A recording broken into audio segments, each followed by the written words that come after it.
katika ibada ya kubeba agano lako, kama vile Ibrahim na watoto wake na Isaka na Yakobo walipokea agano lililowapa na wakalifikisha salama, ndivyo leo kila mmoja Mungu akabebe agano lako.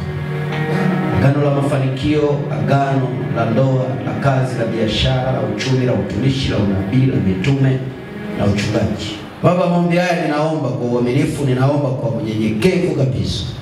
Ninaomba katika Roho Mtakatifu. Ninaomba ukatupe neema na nguvu na utukufu. Katupe kibali siku ya leo. Kila mmoja aliyeingia mahali hapa anapotoka asitoke kama alivyoingia. Katika jina la Baba na la Mwana na la Roho Mtakatifu. Katika jina la Yesu Kristo. Kanisa sema amen. Amen.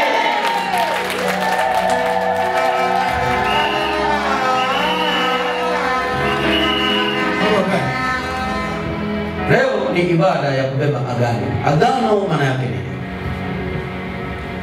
Agano maana yake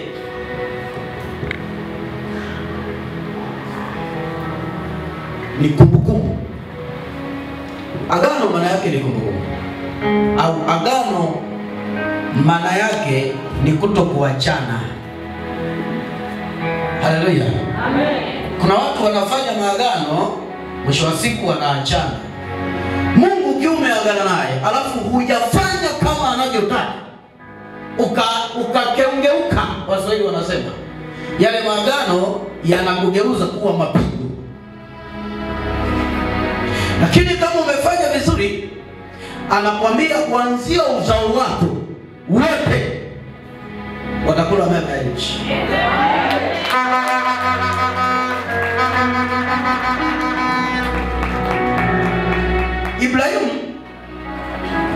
Ibrahimu alikuwa ni baba wa imani, na alifanyika kuwa baba wa imani kwa mataifa kwa sababu alibeba agano la Mungu la kweli na alifanya kama Mungu alivyomwagiza.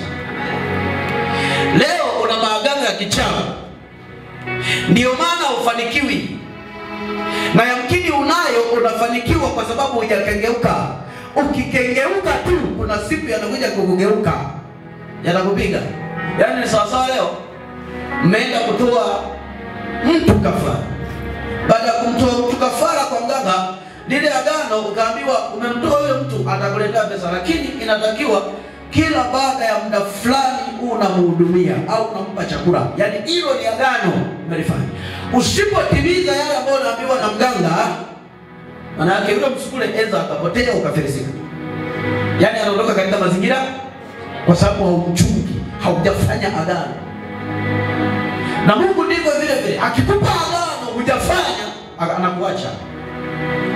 Yanaruhusiwa magonjwa, unaruhusiwa umaskini, unaruhusiwa kuachwa, unaruhusiwa kukataliwa, unaruhusiwa vitu kuonewa, inaruhusiwa vitu kukadiani, kila unachofanya akiendi.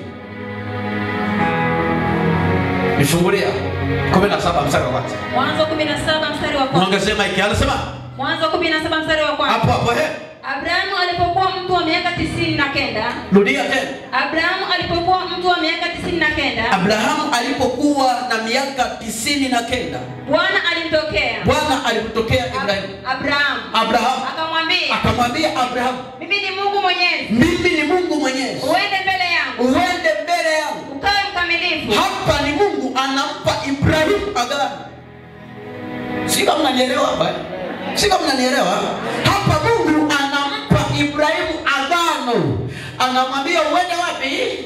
Abrahamu alipokuwa ni mtu mzima, muda ambao umeenda. Bwana akamtokea Ibrahimu katika usewa. Akamwambia mimi ni Mungu Mwenyezi. Uende mbele yangu. Na lazima uende ninavyotaka, kwa sababu unataka ufanye maagano pamoja. Nataka kufanya maagano pamoja na wewe.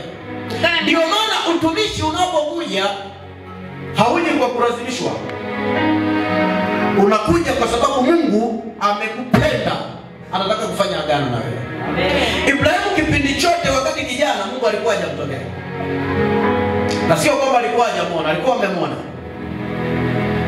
Na alijua Ibrahimu mambo gani anayopitia katika maisha yake.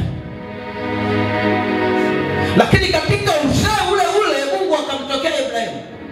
Akamwambia Ibrahimu, ninataka nikufanye kuwa chombo cha watu wa mataifa duniani. Akamwambia nataka uende mbele yangu. Wanasema mimi ni Mungu Mwenyezi. Mimi ni Mungu Mwenyezi. Uende mbele yangu. Uende mbele yangu. Ukawe mkamilifu. Uwe mwaminifu. Nami nitafanya agano langu kati yako. Nami nitafanya agano kati yako na kati yangu mimi na wewe. Nami nitakuzidishia sana sana. Anasema nami nitakuzidisha sana sana ukienda kwa uaminifu. Hapa kuna watu hawajaenda kiuaminifu. Wameacha agano. Alafu unategemea kufanikiwa. Mungu amemwambia usimwabudu Mungu mwingine zaidi yangu mimi. Unaenda kwa waganga. Huwezi kufanikiwa. Mungu amekwambia usiabudu sanamu. Unaenda kuabudu sanamu. Umeacha agano. Unataka kufanikiwa. Huwezi kufanikiwa. Twende mbele.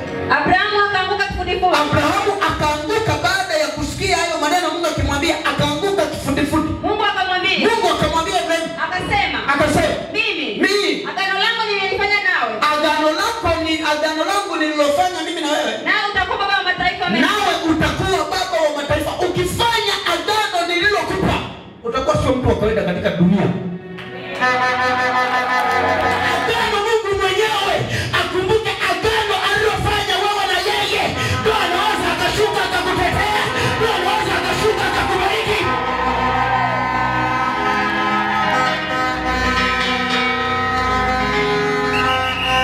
Kwa watu baada ya kupewa agano waliona Mungu anachelewa, wakakimbilia kwa waganga. Akaliacha agano ambalo alipewa yeye na Mungu. Wakakubaliana. Sikiliza, hata ndio maana ninapokuambia maagano, hata wakati unaenda kuolewa pale kanisani pale, huwa kuna maagano unachukua, unaapa kwamba nitakuwa nawe kwenye shida na raha. Na Mungu ndivyo hivyo. Kuna wakati utapitia kwenye ugumu, lakini usiliache agano lako na Mungu. Endelea kumtafuta, endelea kumsihi, yeye atakutetea.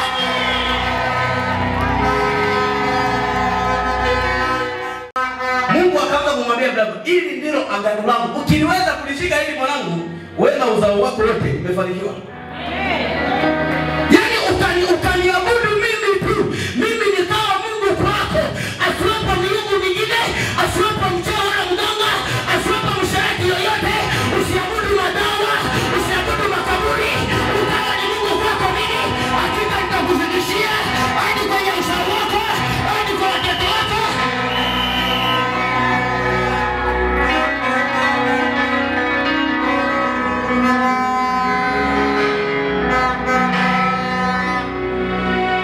Sema amina katika jina la Yesu.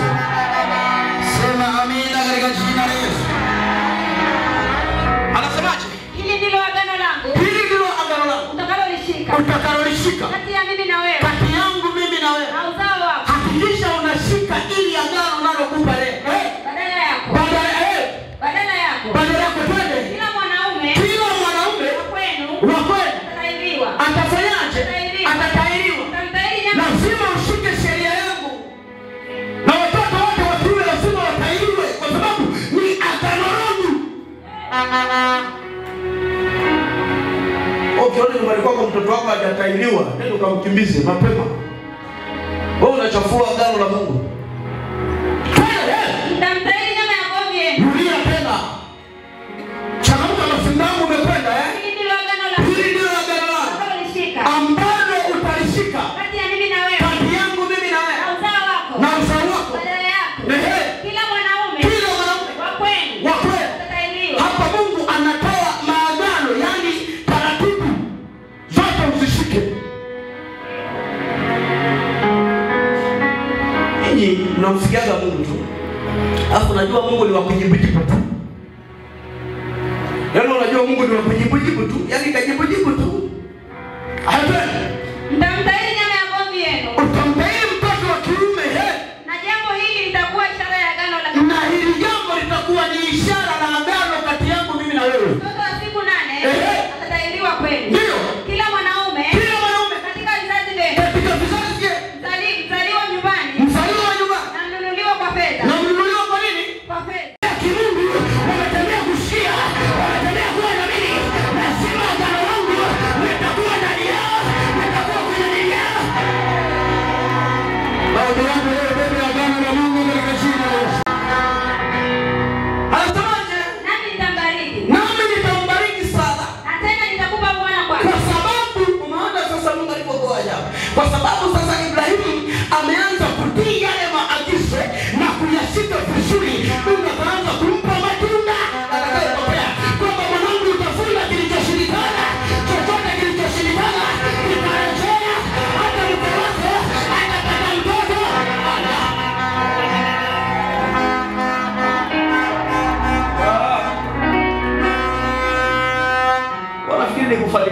kufanikiwa tu, niende kwa Mungu nikafanikiwe.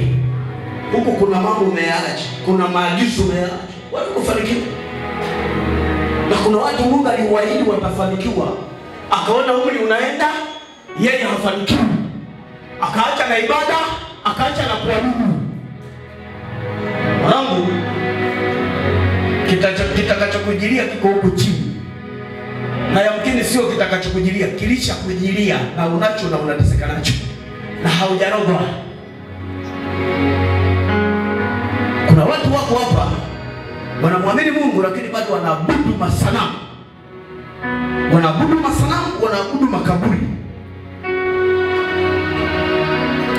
Yesu Kristo siku moja wakamuuliza, ndugu zako na muda mrefu nyumbani kwenu hujaonekana.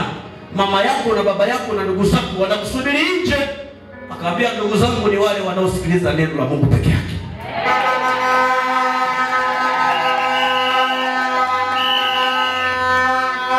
Kuna watu walibeba maagano ya kimungu ya kufanikiwa, wakaanza kuwasikiliza watu wakawapotosha.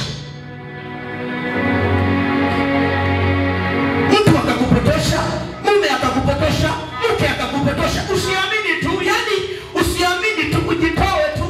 Acha ujinga. Hapa duniani kila mmoja ana safari yake. Wewe utajua unaenda safari ipi, ujue Mungu atakutetea vipi, ujue Mungu atakufanikisha vipi. Wewe utakusimama na agano lako mwenyewe, simama mwenyewe, jitetee mwenyewe, na sikuta kusikia, na sikuta na mfaidi.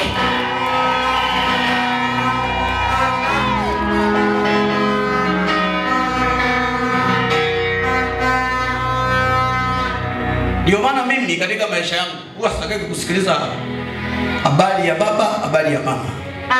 Sio kwamba siwasikilizi, na wasikiliza, ila kwenye habari ya agano langu kati yangu mimi na Mungu, tunapasana dakika moja tu.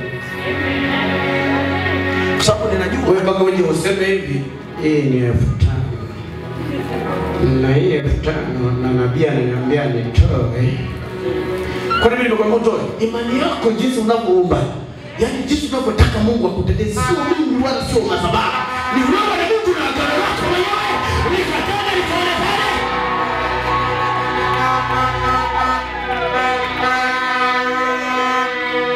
Unasikia ile jamaa aliyebebaga ng'ombe wanono, yani wanono, waliokwenda kawacha kwenye zizi. Alafu Mungu akamhesabia haki. Akamwambia huyu amefanya vizuri. Kwa hiyo kwa hiyo kitu au jesikia hiyo kitu. Sasa paka mwanangu uje uhesabu, uingie kwenye mfuko, ufanyaje? Sikiliza nikwambie kitu. Wenzetu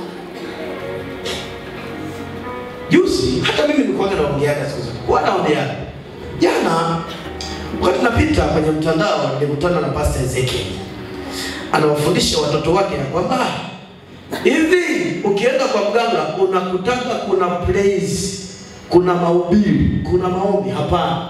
Kuna bwaga na nini? Ni sadaka tu. Akaambia, sasa nyinyi watu wa Mungu ambao hamtaki kujitoa, yani hutaki kujitoa, alafu unataka ujibiwe, unasubiri kitu gani? Yani unawaza nini kwenye kitu chako? Kwa sababu mimi mwenyewe kwa waganga ninaenda, mzee, mimi hakuna mganga ambaye simjui. Ukienda hizo nyanda za huko Morogoro kwani hakuna mganga ambaye simjui. Nakuhakikishia.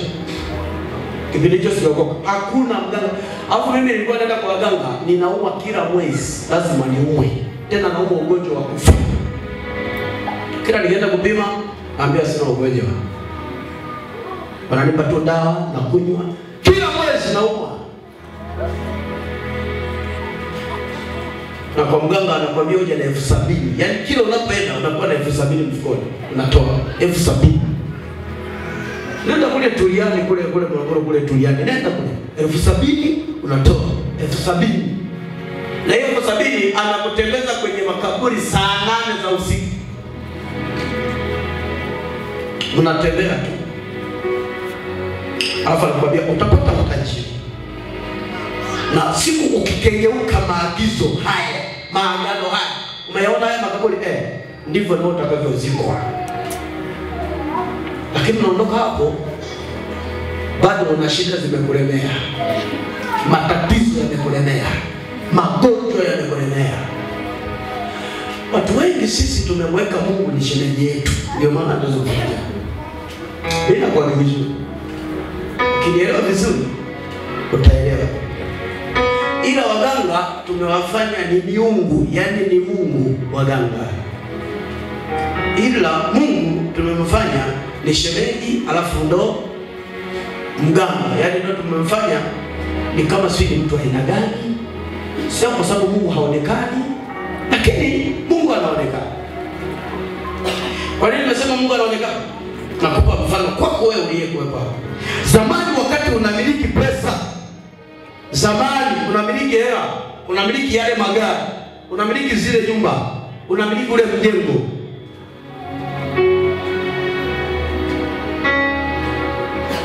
Zamani ulikuwa sio mgonjwa, ulikuwa mzima kabisa. Unatembea tu, lakini ghafla ukaparalyze au ukakutana na pressure au ukakuta una vidonda vya tumbo au una kansa au figo zimefeli au na kisukari.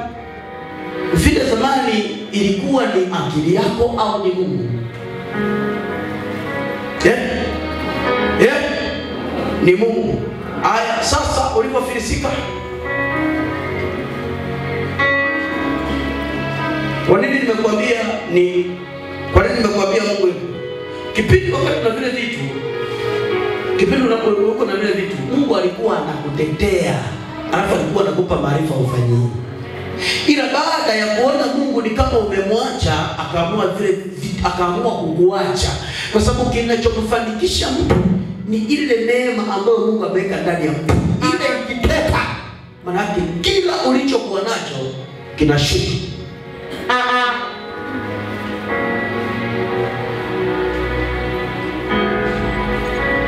Ulizo swali lingine. Kipindi wakati unataka ndoa kwenye maombi, si Mungu alikupa ndoa? Ulipokuja ukaacha ibada. Sasa hivi mume wako vipi?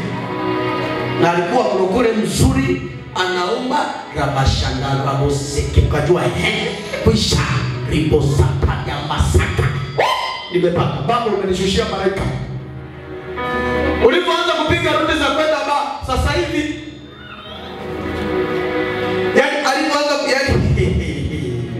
yani ulipoacha maombi ukaanza kupiga rudi za nikwambie kitu, Mungu yupo.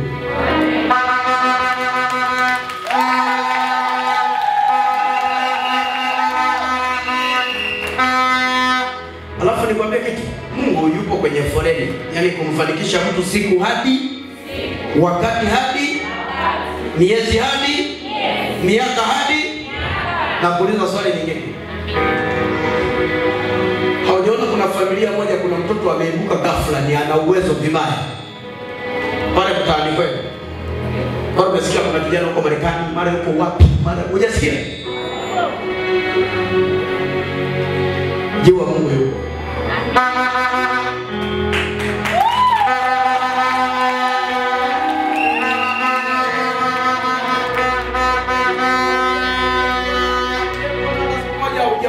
Kwenye biashara yako, nimekanyaga hapo, ndoa yangu mwanangu ina amani.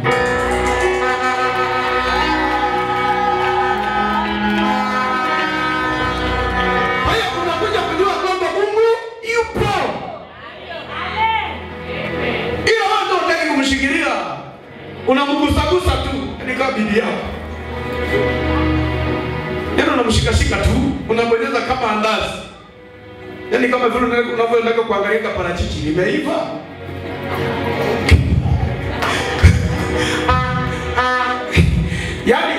yani parachichi unalishika hivi, mwenyewe anakuambia hayajaiva, ngoja nioneko.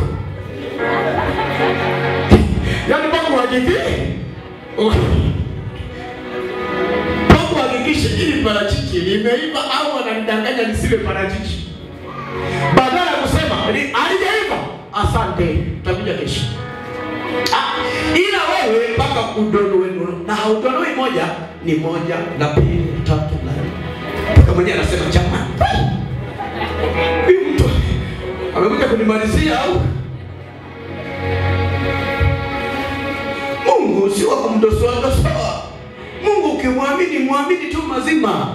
Kwa sababu Mungu anamtoa mtu chini kumpeleka juu. Yeye ni wa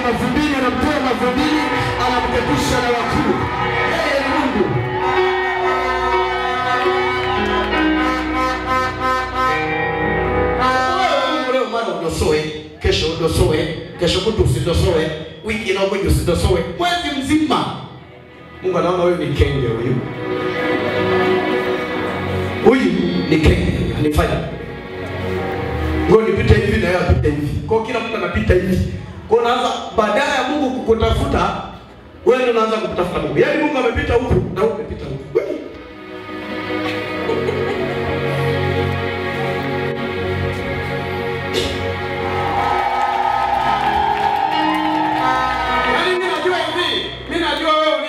Mungu hajaniacha, ninajua tu agano lake siku moja.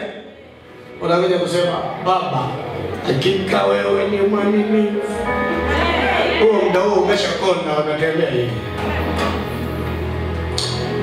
Yaani wewe Mungu amekuinua au umeenda kuacha wengine? Kwanza wasemaje Mungu? Anaanza kusema umeona yule mama yake amekufa juzi, amemtoa kafara. Huyu ni mjinga huyu wewe. Usione mara unazopata ni upumbavu tu, shiriki na tu. Yaani uwaga hauamini katika kufanikiwa katika Mungu. Yaani ndio maana mwanadamu ukiona nyumbani kwenu kuna maendeleo kidogo, chunga kusiwe na magonjwa wala mtu asife. Tena asife kifo cha bora aume hata mwaka. Alikuwa anauma tu watu wame. Yaani lakini ghafla kacha. Alafu kesho ndio ulikuwa sijui umeagiza kagari ndio kameingia jana. Aya. Mimi nikwambia huyu hapa kitu ameshaua huyu. Huyu ameua, sisi tunakwambia. Ndani hao wana maugano. Yaani ulikuwa unafanya ka process kale kagari kaje. Alafu kasikia mtu tu au mdogo wako tu. Watu sasa hivi hawaamini katika Mungu, wanaamini katika uchawi na ushirikina. Amen. Ndio nakwambia. Hata mchawi ambaye anakuroga haamini sana katika Mungu, anaamini katika uchawi wake kufanikisha mambo yake. Kukurogea. Yaani katika Mungu hayupo, yupo katika uchawi. Alafu sasa bahati nzuri Mungu akakupa nguvu ya kupiga wachawi wote. Alafu wewe bado unadunda pale nyumbani kwako. Huyu mama ni mchawi. Huyu mama ni mchawi. Wewe angalia macho yake na haya macho aliyokuwa. Huyu mama mbona hajafa yeye au mwenzake amekufa? Yaani Mungu amekupa pigo na kupiga watu wafe. Watu wabaya wafe, wanakwambia wewe ndio mchawi. Ndio maana mtu ukimwambia mimi nimemwona mchawi, anakwambia na yeye mchawi. Yeye anawezaje kuona mchawi? Hajui kama Mungu ana jicho la tatu. Ambalo linaona hapa, linaona na kesho kutwa, linaona na mwaka kesho. Yeye anajua tu ni wachawi ndio wanaonana. Hajui kama Mungu ndio anaona zaidi.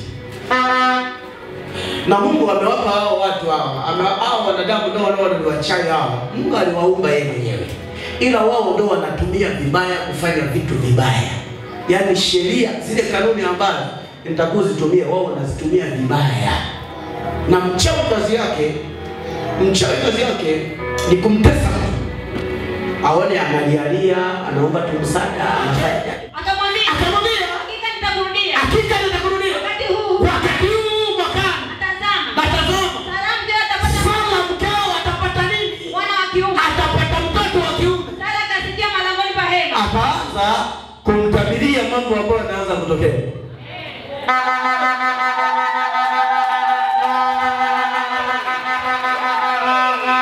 Akaanza kumwambia mkeo Sara atapata nini? Soma. Akamwambia hakika nitakurudia. Mwaka huu Tazama. Sara mkeo atapata mtoto wa kiume. Sara akasikia pale hemani watu wanazungumza. Waliokuwa wanaongea akayasikia yote. Basi Ibrahimu na Sara walikuwa ni watu wazima, umri umeenda. Mwambie jirani yako, una umri gani mpaka sasa hivi umekata tamaa wewe? Acha mambo yako. Yaani utakuta kuna mtu ana miaka 32, yaani mimi, ndio basi. Na ni kweli ndio basi. So mama kujigongea mwili mwenyewe. Nigongea. Yani mimi baba yangu ameniacha, siwezi kuolewa na mtu yeyote. Yana nimeamua kujipigia msumari ni baada ya kusema Mungu, huyu mtu kama nimleta kwa ajili yake, alafu ameamua kuondoka kwa akili zake, kampige mapigo 7 mpaka arudi nilipo.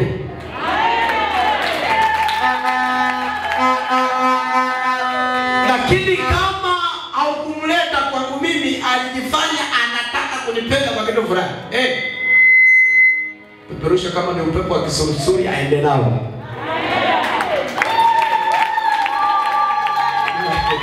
Hallelujah.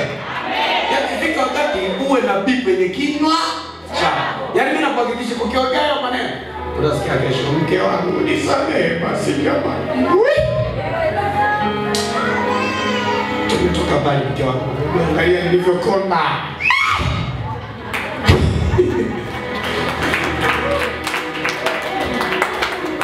Sio kukonda, ni yale maombi au katika maombi kama haya, haitakuwa mimi naona uchungu, ameniachia watoto watatu mimi. Unajisumbua. Omba tu maombi, Baba, Isaka ulimleta kwenye maisha yangu, ndio. Yohana ulimleta kwenye, ndio. Ibrahimu ndio, ulimleta, ndio, ni wewe. Mrudishe. Natoa masala baada, mrudishe. Kwa mapigo yote rudi.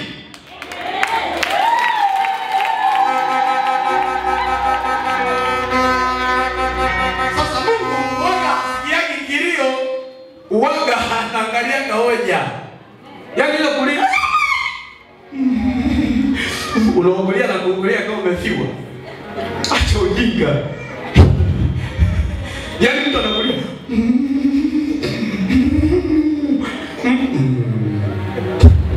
watu wenye imani waka nayo hawana haya mambo. Amen.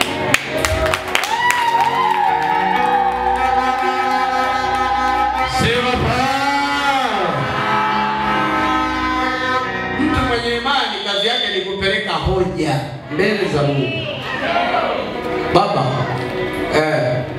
huyu mama ninaona katika ulimwengu wa roho ndo anamtesa. Ndio. Sasa kwa sababu wewe ni kazi yangu mimi ni kukuamrisha, ndio. Ninataka huyu mama ndani ya masaa 45 nisikia amelazwa hospitalini.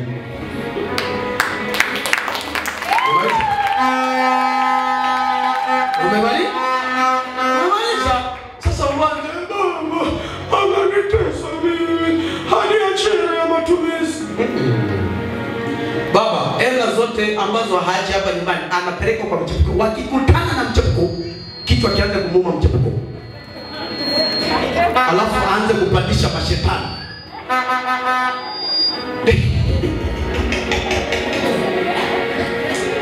Unashangaa tu anafika ngogo. Wazo linakuja, mke wangu hana haya mambo, ngoja nirudi kwake.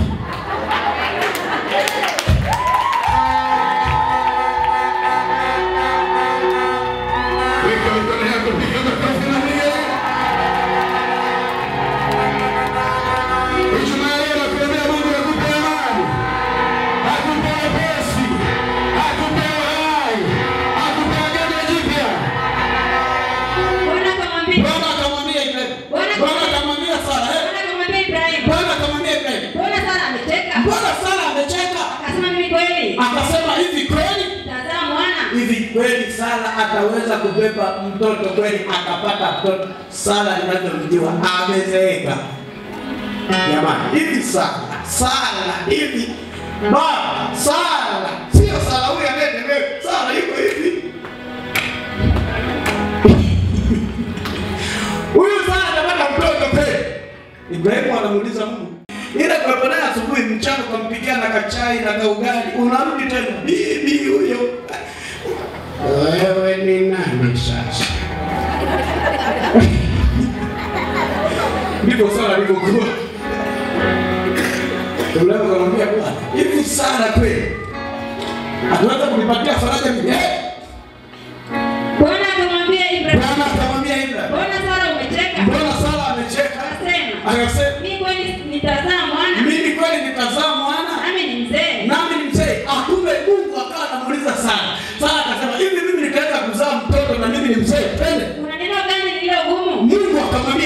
neno gani lililokuwa gumu kwa mwanadamu au kwangu mimi na kumshinda Bwana? Kuna neno gani lililokuwa gumu kwangu mimi na kunishinda mimi?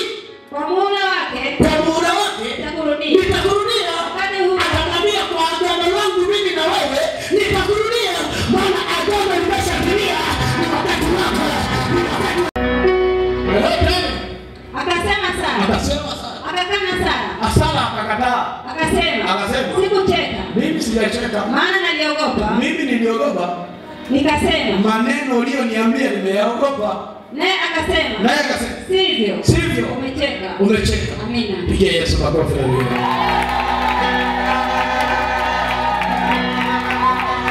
Sara akasema mimi sijacheka, lakini Mungu aliona ndani yake amecheka. Na ni kweli amecheka. Wanaota ndoto za mchana saa 8 nimelala. Yaani wanaota ndoto za mchana wakati wao wamelala, mimi niko macho. Lakini Mungu akajua huyu mtu hajui agano maana yake nini. Agano maana yake ni kujua au kukumbuka. Mnapokosana na mume wako pale nyumbani, umesoma kanisani tulipatana, utakuwa na mimi kwenye shida, utakuwa na mimi kwenye raha, utahangaika na mimi, utateseka na mimi, nitabaki wa kwako, hata nikifa utalizika. Yaani unaanza kukumbuka. Kwa hiyo Mungu ataanza kukumbuka maagano uliopatana nayo kati yako na yeye Mungu. Kama ulipatana na Mungu akakwambia nitakufanikisha, usiwe ni mtu wa hivi na hivi na hivi, usiwe ni wa hivi na hivi na hivi, utafanikiwa, maana yake pia utafanikiwa. Mungu atakumbuka kwamba huyu mtu nilipatana naye katika wakati fulani, katika mwezi fulani, katika saa fulani. Nataka nikuulize swali moja. Ibrahimu wakati yuko kijana alikuwa hajapata mtoto kwa Sara, alikuwa hajapata mtoto kwa nani? Kwa Sara. Lakini wakati wa kupatana na Mungu ili mambo yaende, ili naye afanikiwe apate mtoto, maana yake Mungu alimtokea akamwambia hivi, unataka mtoto wako apate mtoto? Maana yake Ibrahimu alikubali ndio au vipi? Akasema ndio. Okay, inataka ufanye kama ninavyokuagiza mimi.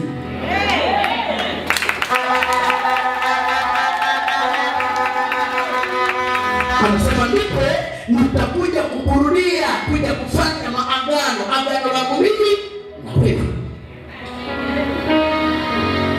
Sema Bwana Yesu, ninakuomba leo agano langu litimie, lithibitishe. Bwana Yesu, agano lako. Bwana Yesu, agano lako lishuke leo katika jina la Yesu. Sema amen. Ifike mahali tatizo lako usiomwe wachawi na waganga. Jaribu kumtafakari Mungu, agano lake na wewe.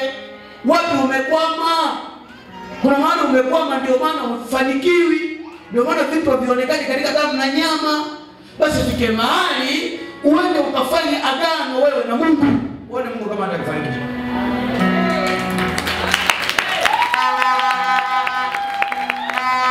Haleluya. Sema Bwana Yesu, niko mbele zako. Ninaomba leo agano langu na agano lako, ninaomba litimie juu ya maisha yangu. Bwana Yesu, ninaomba agano la maisha yangu, agano la hatima yangu, agano langu na la kwako, juu ya familia yangu, juu ya ndoa yangu, juu ya watoto. Sema Bwana Yesu, niko hapa, ninaomba agano nipate kupata kibali. Mimi na wewe nikaliferisha mimi mwenyewe, nikaliacha. Ndio maana ninakataliwa na kuonewa na kuachwa, kwa sababu ya agano nililokuja nikalipushia. Sema Bwana Yesu, nahitaji unitetee leo. Nipe agano jipya Baba, nipe agano jipya, agano la ufalme wako, agano la maisha yangu mapya, agano la kufanikiwa. Omba mwanangu. Wewe ni mgonjwa, unajua kuna mahali unapitia. Omba katika roho.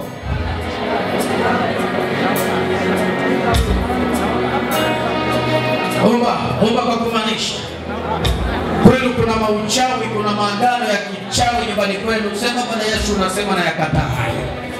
Ninaomba unipe agano jipya katika mwili, unipe agano jipya katika roho, kama vile Ibrahimu ulivyomfanyia agano ukampa agano jipya. Mkewe Sara akapokea mtoto. Agano lako Bwana Yesu nalihitaji. Nimebeba maagano mengi sijafanikiwa. Leo nimekuja mbele zako, nipe agano jipya. Nipe agano jipya. Nipe agano la kufanikiwa. Nipe agano la kupiga hatua. Nipe agano la kupasi. Nipe agano la hatua mpya katika jina la Yesu. Nipe agano Bwana Yesu, nipe agano. Nipe agano, nipe agano. Nipe agano. Agano la uchawi ni kuachilie. Leo Mungu akupe agano, katembee katika njia sahihi. Ukatembee katika njia sahihi. Baba shagarabosu. Yesu Kristo anakutetea leo. Yesu Kristo atakupa agano la uponyaji. Atakupa agano la uzima. Atakupa agano la neema. Atakupa agano la kufanikiwa. Beba agano jipya. Watu wamekukataa kwa sababu uliacha agano. Sema Yesu, niko hapa, naomba agano jipya, nibebe agano jipya. Agano la kupiga wachawi wanaonisumbua kwenye familia. Agano la kupiga watu wabaya wanaonionea. Mungu atafanya. Mungu atatenda. Mungu atakuona leo. Agano lako leo na Mungu litulie. Omba kwa imani, omba kwa kumaanisha. Yamkini hujafanikiwa ni kwa sababu ya agano uliloliacha. Sema Baba, nahitaji agano lirudie tena, niwe mpya. Baba shara raba sita jamaa. Nena kwa imani yako. Imani yako itakuponya. Imani yako itakutendea. Yesu Kristo ni imani mwenyewe. Muamini Yesu Kristo. Yeye ni jana, yeye ni leo. Amini ya kwamba leo Mungu atakupa agano jipya. Agano la watu wanaokuchezea leo litaondoka. Agano lile kufanya usifanikiwe leo linaondoka. Yesu Kristo akupe agano jipya. Maombi haya yafike mbele za Bwana. Mungu asikie jinsi mlivyoagana wewe na yeye. Mkapatana. Rabashada raboshitiri musa. Ribaba sandarabasha. Riboshitiri amasaka. Rabashitiri amase. Rigoshokotori amata. Gomba Mungu akusaidie leo, akupe agano la uzima, agano la uponyaji, agano la kufanikiwa, agano la kufika mbali, ukebezi, agano la kufika mbali, la basharabu, agano la kufika mbali, ibadara basedelebu. Mungu akubariki, Mungu akushushie agano, waliokukataa leo, wao wamebeba agano la kufanikiwa, wao wamebeba agano la kukubalika, wao wamebeba agano la kukubalika, wao wamebeba agano la kupendwa, wao wamebeba agano la kutafutwa. Agano liwe ndani yako, ndoa yako ikurumie, watoto wako wafanikiwe, neema ya Mungu ya juu yako. Rabash. Agano la uzima liwe juu yako. Amanda rabashara. Rima rabashara. Omba kwa imani, usichoke mwanangu. Omba kwa imani yako. Imani yako itakuponya. Usichoke mwanangu, na kuombea na mimi. Agano lako Mungu atakupa agano la haki. Achana na magano ya kiganga na ya kuchawi. Achana na maagano ambayo hayana msaada. Beba agano Ijumaa ya leo. Na kuhakikishia Mungu atakupa agano jipya. Agano jipya litakuwa juu yako. Agano la uponyaji litakuwa juu yako. Agano la uhai litakuwa juu yako. Soma juu. Soma juu. Sema Bwana Yesu, ninakuomba leo. Nakuomba leo. Ijumaa ya leo, fanya jambo kwenye maisha yako. Fanya jambo kwenye maisha yako. kwa imani niliyokuwa nayo, fanya jambo kwenye maisha yangu. Unitetee. Weka mbele, unitetee. Unishushie neema. Sote naliomea watu wako. Ombi la agano.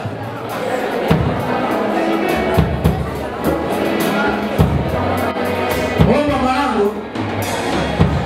Haujui wewe utakuwa nani baada ya watoto wako watakuwa nani. Omba tu. Usichoke na usiangalie muda. Angalia Mungu anaenda kukufanyia kitu gani. Angalia unabeba agano gani leo. Unaondokaje? Usiangalie unakaa mbali. Angalia unapata amani ndani yako. Kisha unapata haya niliyokufundisha leo. Ibrahimu alibeba agano mpaka uzao wake ukawa ni wa kifalme. Akafanyika kuwa baba wa mataifa. Mpaka leo tunamfahamu Ibrahimu alikuwa ni mtu wa aina gani. Mungu akakuimarisha.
Leo fanya kwa huyu mama na kwa huyu baba na kwa huyu binti na kwa huyu kijana.